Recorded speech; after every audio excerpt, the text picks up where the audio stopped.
Assalamualaikum warahmatullahi wabarakatuh. Selamat pagi anak-anak. Bagaimana kabarnya hari ini? Semoga kalian tetap dalam keadaan sehat walafiat ya. Sebelum memulai kegiatan belajar pada hari ini, silakan kalian berdoa terlebih dahulu. Ya, pada kesempatan kali ini Ibu Retno akan menjelaskan materi tentang teks eksposisi. Teks eksposisi ini termasuk bab 3.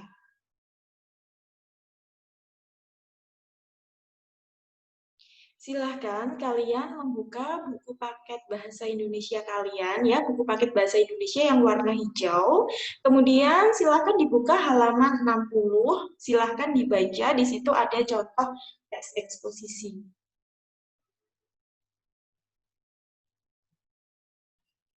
Bu Retno jelaskan pengertian eksposisi. Eksposisi itu berisi memberitahukan, memaparkan, menguraikan, dan menjelaskan. Ya, eksposisi itu berisi paparan yang memberitahu atau menerangkan sesuatu. Sedangkan teks eksposisi itu termasuk bentuk tulisan yang menerangkan, menguraikan, menjelaskan tentang sebuah pikiran atau persoalan yang dapat menambah wawasan pengetahuan pembaca atau halayak. Bentuk teks eksposisi itu ada esai, ada tajuk rencana, ada teks tanggapan kritis. Jadi teks eksposisi itu berisi tulisan ya yang isinya menjelaskan tentang sebuah persoalan ya. Dari teks tersebut ketika dibaca oleh khalayak umum dapat menambah wawasan pengetahuan.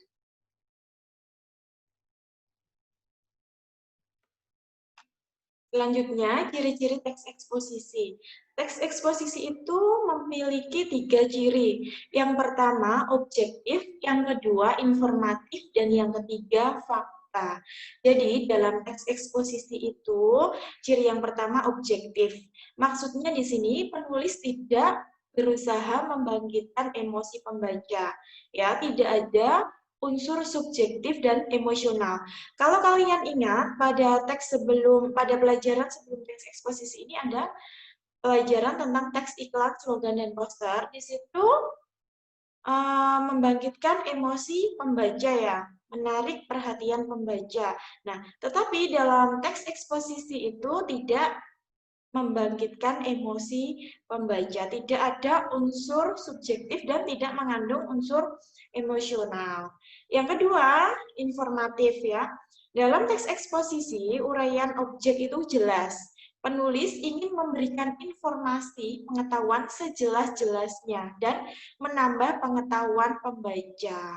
Dan yang ketiga, ada fakta. Jadi dalam teks eksposisi itu harus ada fakta. Fungsinya apa? Untuk menguatkan ya, menguatkan informasi yang diberikan oleh penulis pada pembaca. Selanjutnya, Bu Retno akan menjelaskan mengenai unsur-unsur teks eksposisi.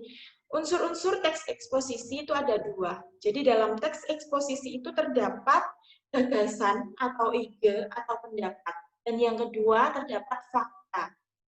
Yang pertama, gagasan, ide, atau pendapat itu berupa komentar, penilaian, saran, dorongan, dan rujukan yang diberikan oleh penulis.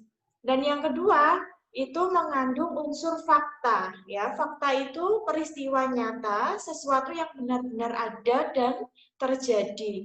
Fakta ini fungsinya untuk memperkuat gagasan yang dibuat oleh penulis dan meyakinkan pembaca.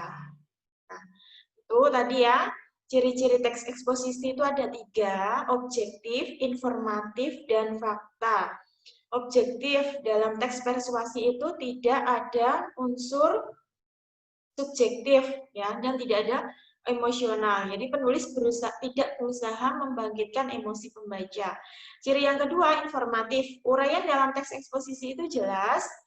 Penulis ingin memberikan informasi sejelas-jelasnya kepada pembaca dan dapat menambah pengetahuan pembaca. Sedangkan unsur-unsur teks eksposisi itu ada 2. Yang pertama gagasan, nama lainnya ide atau pendapat, itu berupa komentar berupa penilaian, saran, dorongan, dan rujukan yang diberikan oleh penulis. Dan yang kedua, ada unsur fakta. Fakta itu berisi peristiwa yang nyata, sesuatu yang benar-benar ada dan terjadi.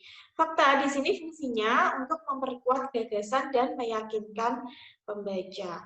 Demikian penjelasan Bu Retno mengenai pengertian eksposisi, ciri-ciri teks eksposisi, dan unsur-unsur teks eksposisi. Apabila ada yang belum jelas, silahkan kalian bertanya. Ya, ingat, malu bertanya, sesat di jalan. Demikian penjelasan Bu Retno pada pertemuan kali ini. Apabila ada kesalahan, Bu Retno mohon maaf.